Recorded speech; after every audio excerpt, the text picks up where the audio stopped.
Hi, I'm back again. I'll be reading some more from the Bible. I'll be reading from the book Genesis. We're up to chapter 13. Genesis chapter 13, verses 1 to 18. How to settle arguments. Do the right thing.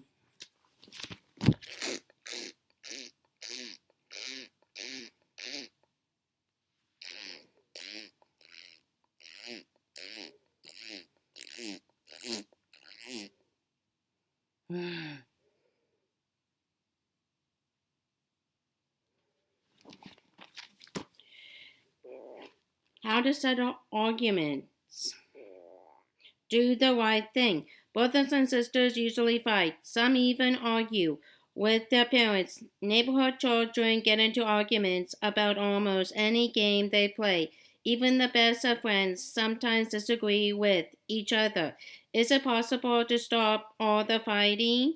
Abraham, Abraham had many arguments to settle. In fact, once the arguments got so bad that he and his family and workers had to separate from his nephew Lot and Lot's family and workers. Abraham's men were fighting with Lot's men over land for grazing cattle and sheep.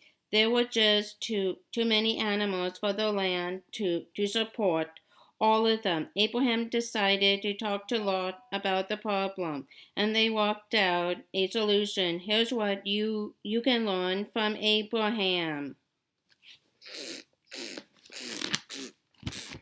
From Abraham.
From Abraham. Step 1. Be forced. Facing a serious conflict with his nephew, Abraham took the lead to stop the fighting. He didn't wait around for the situation to get a lot worse.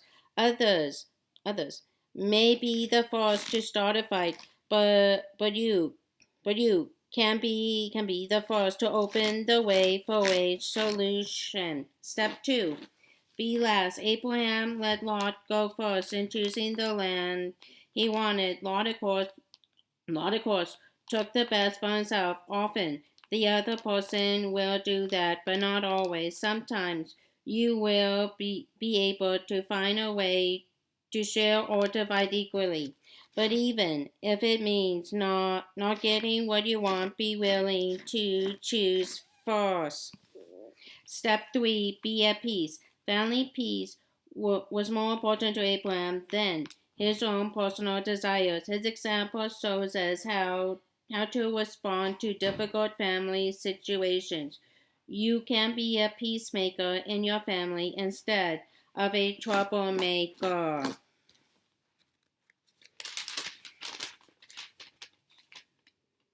Michael.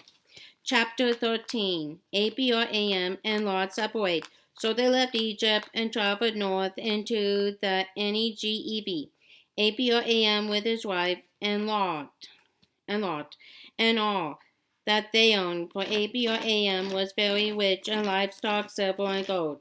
Then they continued traveling by stages toward Bethel, to the place between Bethel and Ai, where they had camped before.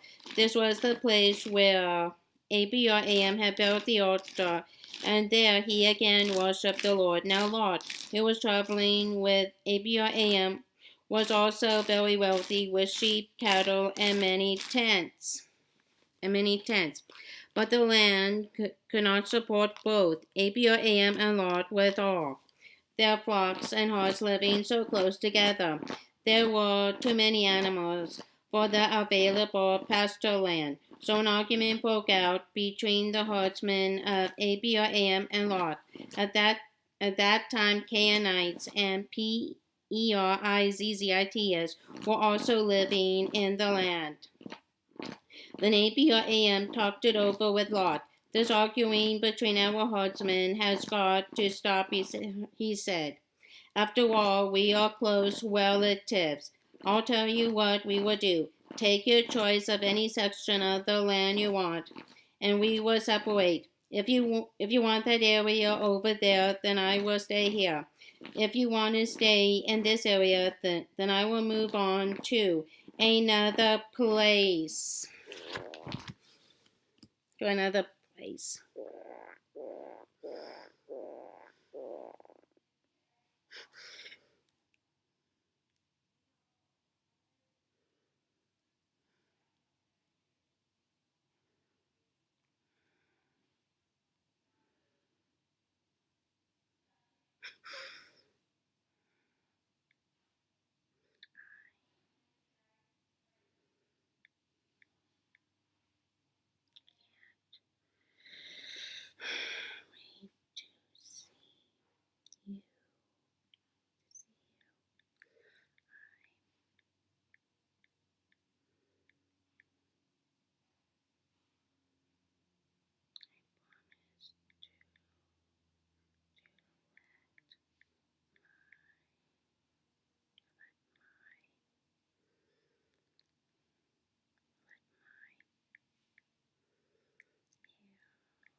Lot took a long look at the fertile plains of the Jordan Valley in the direction of Zoar.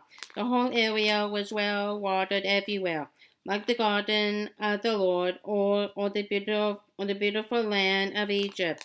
This was before the Lord had destroyed Sodom and Gomorrah. Lot chose that land far south, the Jordan Valley, to the east of them. He went there with his flocks and servants and parted company with his uncle Abraham. So while Abraham stayed in the land of Canaan, Lot moved his tents to a place near Sodom. Among the cities of the plain, the people of this area were unusually wicked and sinned greatly against the Lord. After Lot was gone, the Lord said to Abraham, "Look as far as you can see in every direction. I am going to give all this land to you and your offspring as a permanent possession. And I am going to give you so many descendants that, like dust, they cannot be counted. Take a walk in every direction and explore the new possessions I am giving you." Then Abraham moved his camp to the oak grove owned by Mamre, which is at Hebron. There he built an altar to the Lord. to the Lord. Okay, that's it for chapter 13. Bye-bye.